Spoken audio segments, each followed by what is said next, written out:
कालपासून एका पार्टीने इंटरनेटवर आग लावली आहे. कॉक्रोच जनता पार्टी. हो, बरोबर ऐकता तुम्ही.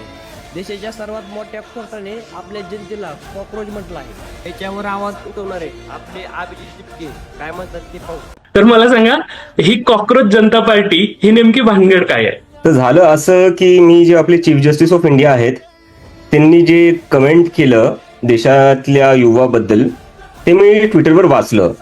त्यांनी तिथं बोलले की जे लोक आजकाल सिस्टमला क्रिटिसाइज करतायत, नावं ठेवतायत, बोटं ठेवतायत, ती अशी लोक आहेत जी खूपच आळशी आहे, ज्यांच्याकडे काही काम धंदा नाहीये, बेरोजगार लोक आहेत आणि ही लोक समाजामध्ये कॉक्रोच आणि पॅरासाइट सारखी असतात.